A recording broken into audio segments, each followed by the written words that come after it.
Kimakuli YouTube channel. Kimakuli YouTube channel. No hype, just cool. Kimakuli YouTube channel.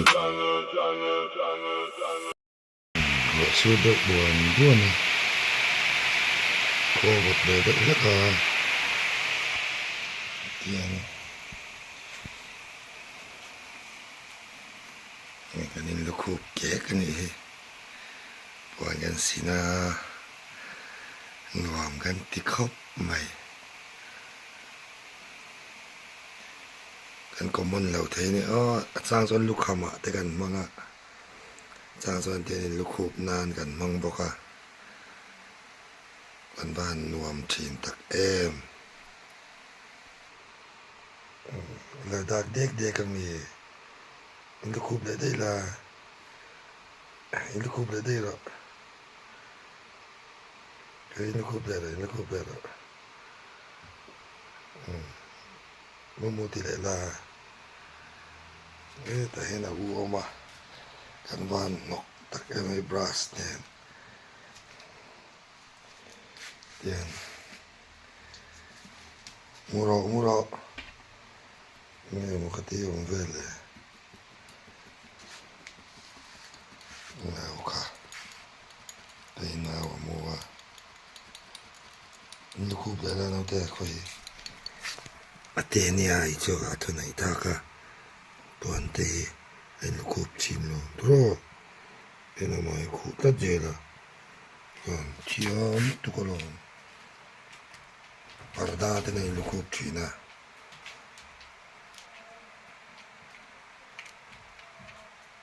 Jadi boy to so. Unsola. Mumula. Ya inti boy nang laura inti haktung laura ka aran tawle. Mula nang po. Inti boy intu mai inti harin tunjo na mutte ka la. Har lutuk lau to. Mutu na on. Waka pinen dume. En puisak bedu gasin World Cup. Trần dọc point này là top cả. Để mua rồi nè, để mua rồi nè. Yêu làm chem chú mà tao rồi. Rồi cái đó đủ cả. Cái này mua nè. Cái zin thọ cái này tỷ lăng lệ đó nè. Thấy chưa?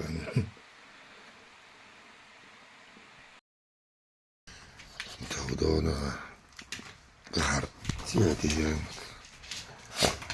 lâu cháu làm cho anh như chuyện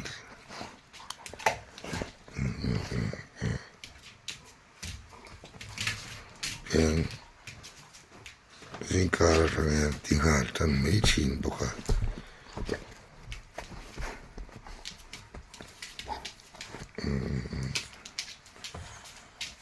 tao bảo sur di itu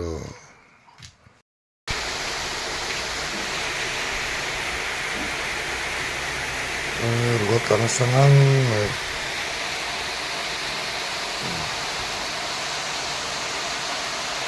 so kalau setiap desa ni suatu lawan lihat dah ini cuma kalau kalau cuma itu kalau itu iya berapa menit ketemu dengan orang lain, iya betul.